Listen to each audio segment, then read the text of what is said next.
Председателке, почитувани присутни, ви благодарам што се одваживте, што дојдовте. Ова е една тешка тема.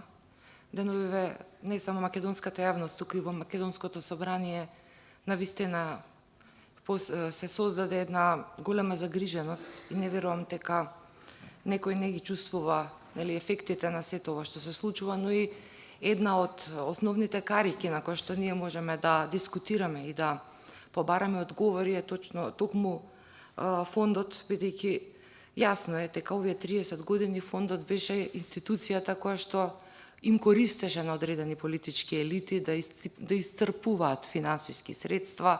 Неофицијални се тие информации, нормално останаа во сивата зона, никогаш ни јавното обвинителство, ни судскиот систем не ги процесираше докрај. Имаме во моментов и нејасна ситуација со еден од вашите претходници, кој што исчезна чудесно од Македонија.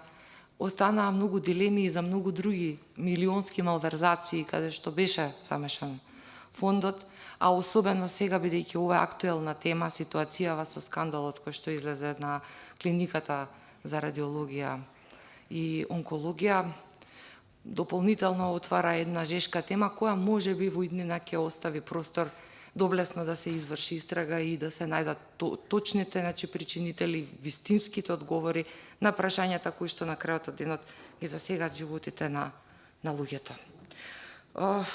Јас не знам до сега што се прашуваше, малку подоцна се приклучувам денеска на комисијата, но би сакала мене, ако нешто и од ова сте веќе одговориле, ќе ми дозволите повторно да го поставам како прашање, само таа причина, не за да ве оптеретувам, но би сакала неколку прашања или сет на прашања кои што би биле добри, барем да можам јас да си одговорам на некои работи кои што се појавија како дилеми. Значи,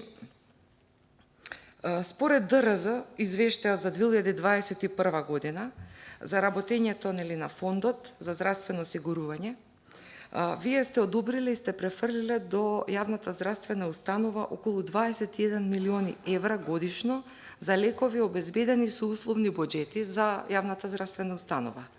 Сега, моето прашање е колкав удел во вкупниот буџет на фондот за болничката здравствена заштита имаат тие средства што сте ги определиле за неколкуте јавни здравствени установи за снабдување на лекови со условни буџети од 2017 година до денес?